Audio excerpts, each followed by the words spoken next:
93.5 red FM पे एक कहानी ऐसी भी, प्रवीण के साथ।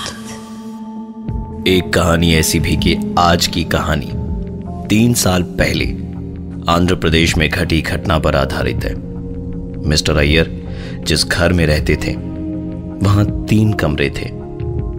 एक में उनका बेटा और बहू रहते, एक में वो, और एक कमरा मिसेस संगीता अय्यर की मौत के बाद हमेशा के लिए बंद कर दिया गया था। आज 21 साल के बाद जरूरत के कारण इस कमरे को खोला गया था। आप सोच रहे होंगे कि 21 साल तक यह कमरा बंद क्यों था। दरअसल 21 साल पहले 16 जुलाई की शाम इसी कमरे में मिसेस अय्यर की मौत हुई थी।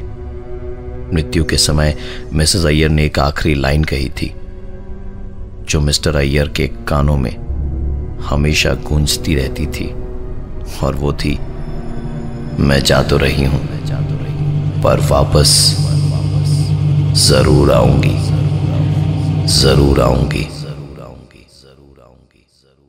उस बात को 21 साल हो गए थे और इन 21 सालों में ऐसा कुछ भी नहीं घटा जो मिस्टर अय्यर को इस दरवाजे को खोलने से पहले हिचकिचाता।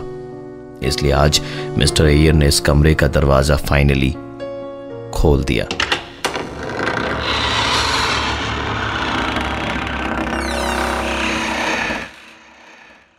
कमरे में सब वैसे का वैसे ही पड़ा था। धूल की मोटी परत फर्श पर जम चुकी थी।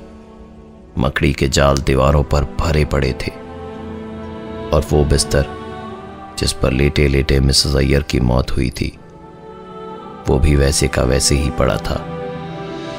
तकिया एक तरफ से इस तरह दबा पड़ा था मानो जैसे कोई अभी भी वहां लेटा हुआ हो। टेबल पर दीमक इस कदर लगे हुए थे कि उस पर हाथ रखते के साथ ही पूरी टेबल धूल में बदल गई। कमरे की पूरी साफ सफाई करवाने के बाद मिस्टर अय्यर अपना मुंह और हाथ धोने ऊपर के फ्लोर पर गए। अपना चेहरा धोकर जैसे ही झुके हुए मिस्टर अय्यर खड़े हुए, उन्होंने आईने में अपने ठीक पीछे उनकी बीवी के चेहरे को देखा। इससे पहले कि मिस्टर अय्यर पलटते कि किसी ने उनकी गर्दन पीछे से पकड़ी और वॉश बेसिन पर जोर से दे मारा। वो भी 1 नहीं, 2 नहीं, पूरे 3 बार। शाम को जब मिस्टर अय्यर का बेटा और बहू घर वापस आए तो अपने पिताजी को वॉश बेसिन के पास खून से लथपथ पाया और उन्हें तुरंत हॉस्पिटल में एडमिट कराया। मिस्टर अय्यर की जब आंख खुली तो वहां चारों तरफ अंधेरा था। बस दूर एक रोशनी दिखाई दे रही थी। जैसे जैसे अंधेरा उनकी आंखों के सामने से हटा, उन्होंने देखा कि अगल बगल में कई लाशें पड़ी है। ये इस हॉस्पिटल का मॉर्ग था। मिस्टर अय्यर की नजर बाकी की लाशों के पैर के अंगूठे की तरह अपने पैर के अंगूठे पर गई तो पाया कि उनके अंगूठे से भी एक टैग लगा है, पर उसमें डेट आने वाले कल की थी। एक पल के लिए मिस्टर अय्यर सोच में डूब गए कि कहीं उनकी मौत तो नहीं हो गई। इसी कश्मकश में वो बाहर की ओर दौड़े तो निकलते के साथ ही सोफे पर मिसेस अय्यर को बैठा पाया। मिस्टर अय्यर वापस अंदर की ओर भागे और अंदर 93.5 रेड एफएम पे एक कहानी ऐसी भी, प्रवीण के साथ। आंध्र प्रदेश के रहने वाले मिस्टर अय्यर ने 21 सालों के बाद अपने घर का वो कमरा खोला जहां उनकी बीवी की मौत हुई थी।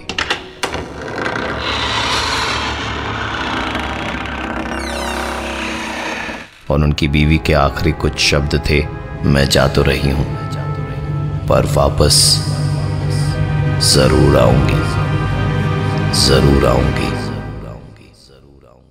इस कमरे को खोलने के बाद एक ऐसा हादसा हुआ जिसने मिस्टर अय्यर को सीधा हॉस्पिटल पहुंचा दिया। आंख खुलने पर खुद को मुर्दा घर में देख वो बाहर भागे तो सोफे पर उनकी बीवी को बैठा देख वो वापस मुर्दा घर में घुसे और वहां स्ट्रेचर पर बैठी अपनी बीवी को देख मिस्टर अय्यर वहीं बेहोश हो गए। इस बार जब उन्हें होश आया तो सामने था उनका बेटा और बहू, जो उनसे पूछ रहे थे कि वो आईसीयू वार्ड छोड़कर जनरल वार्ड में क्या कर रहे थे। मिस्टर अय्यर ने कहा कि मैं जनरल वार्ड में गया ही नहीं, मेरी आंख खुली तो मैं मुर्दा घर में था, और फिर वहीं बेहोश हो गया।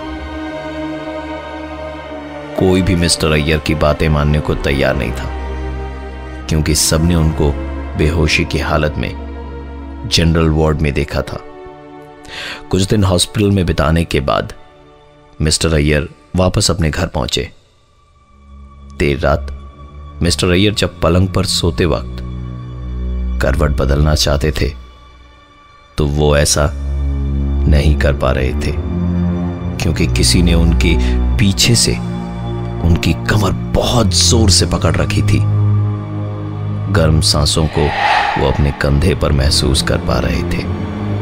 हिम्मत जुटाकर जब वो जरा सा पलटे तो अपनी बीवी का हंसता चेहरा देख जोर से चीख पड़े।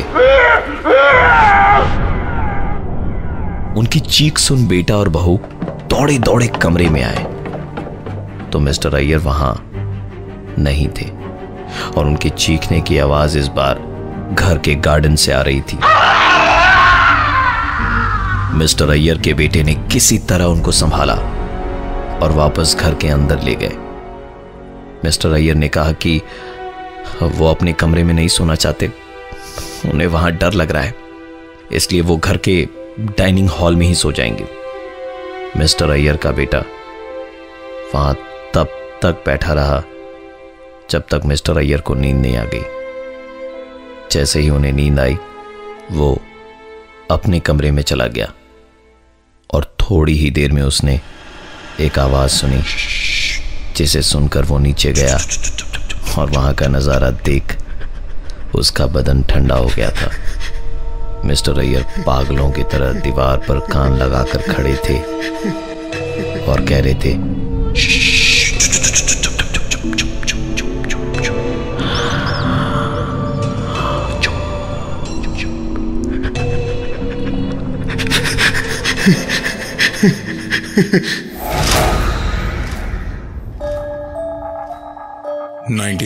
.5 रेड एफएम पे एक कहानी ऐसी भी, प्रवीण के साथ। मिसेस अय्यर की मौत के बाद 21 सालों तक वो कमरा बंद रहा जहां उनकी मौत हुई थी, और जब से वो कमरा खोला तब से मिस्टर अय्यर को मिसेस अय्यर नजर आ रही थी और वो धीरे धीरे पागल होते जा रहे थे। उन्हें डाइनिंग हॉल में सुलाकर जब मिस्टर अय्यर का बेटा अपने कमरे में गया तो थोड़ी ही देर में उसे नीचे आना पड़ा, क्योंकि नीचे से आ रही थी कई आवाजें, और जाकर देखा तो मिस्टर अय्यर दीवार पर कान लगाए खड़े थे और बोल रहे थे,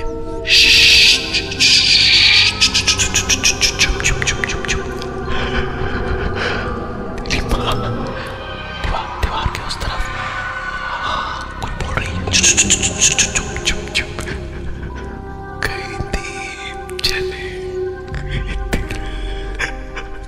पापा मुझे बुला रही है, लेकर जाएगी, छोड़ेगी नहीं।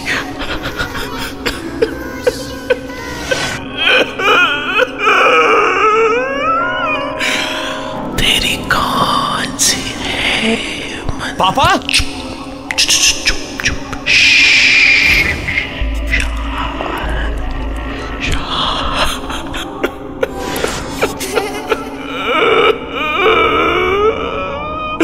क्या कर रहे हो आप?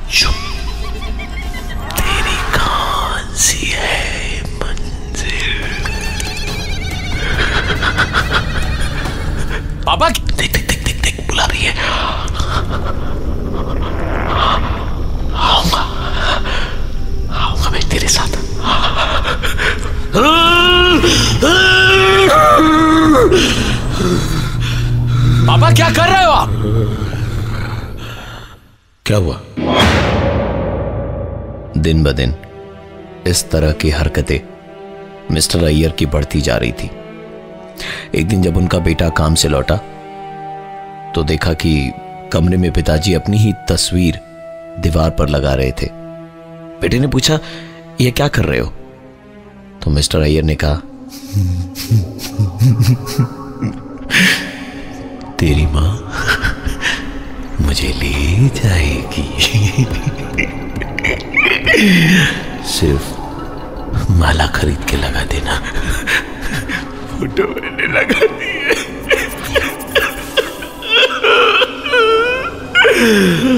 तेरी मां मुझे छोड़ेगी नहीं, ले जाएगी बहुत जल्द मुझे।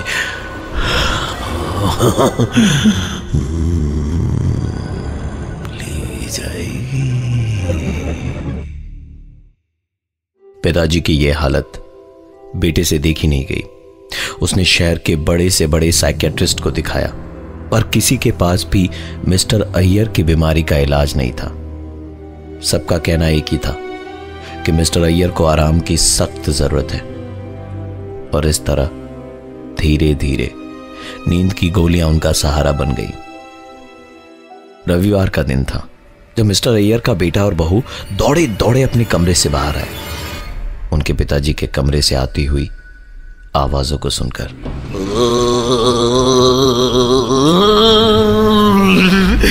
मैं मिक्सर ग्राइंडर हूं, तेरी मां मुझे चला रही है। ये देख, एक पे देख देख देख, तो 3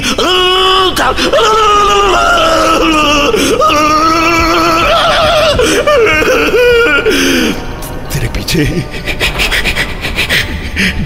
पीछे तेरी मुझे मारने आ रही है।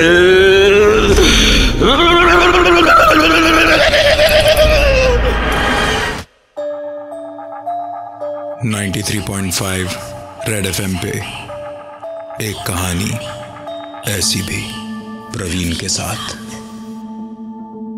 मिसेस अय्यर की मौत के 21 साल बाद वो कमरा खुला था जहां उनकी मौत हुई थी।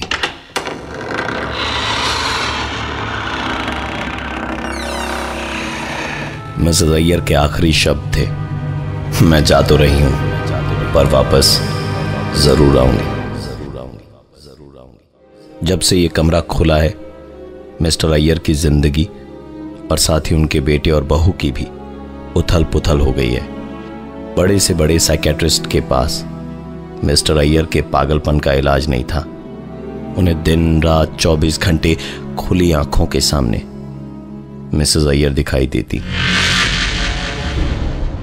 शनिवार की सुबह जब 10 बजे तक मिस्टर अय्यर ने कमरे का दरवाजा नहीं खोला तो उनके बेटे ने दरवाजा खटखटाना शुरू किया। काफी देर तक जब उन्होंने दरवाजा नहीं खोला तो दरवाजे को तोड़ना पड़ा। दरवाजा खोला तो मिस्टर अय्यर पंखे से लटकने की तैयारी में थे। बेटे ने चिल्लाते हुए कहा, पापा क्या कर रहे हो आप? फांसी, फंस गया हूं मैं। दरवाजा नहीं खोलना चाहिए था। तेरी मां मुझे ले जाएगी, छोड़ेगी नहीं। फांसी।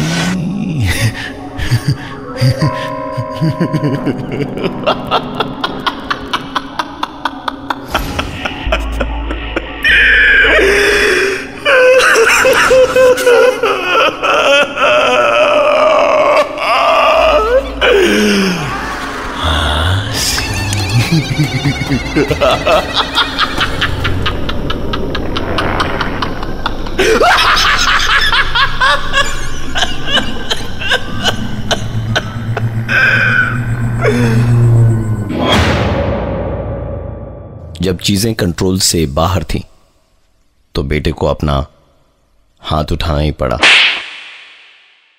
रविवार की शाम उस बंद कमरे से आवाजें आ रही थी। मिस्टर अय्यर के बेटे ने दरवाजा खोला तो ड्रेसिंग टेबल के ठीक सामने खड़े थे मिस्टर अय्यर, वो भी मिसेस अय्यर की साड़ी और गहने पहने हुए। बेटे को देखते के साथ ही बोले, अरे बेटा, तू आ गया। सुन, तेरा फेवरेट खाना बनाया है मैंने, बैंगन का भरता। उधर डिनर टेबल पर रखा है, खा लेना, भूलना मत। मैं तो बिंदी लगाना ही भूल गई, ये देखेंगे तो गुस्सा करेंगे। कहाँ रख दी मैंने बिंदी? एक वो दिन था और एक आज का।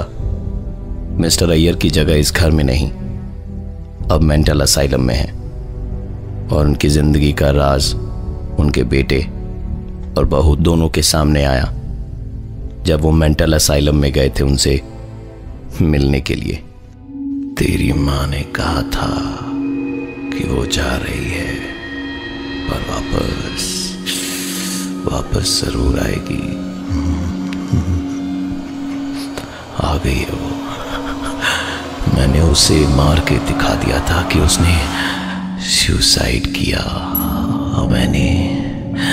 मैंने जैसे उसे तड़पा तड़पा के मारा, वो अब मुझे तड़पा के मार रही है।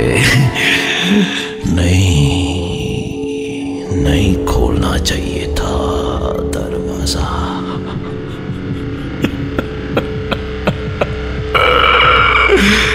नहीं खोलना चाहिए था।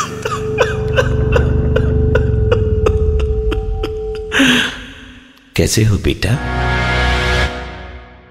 मैं हूं प्रवीण और ये थी आज की एक कहानी ऐसी भी।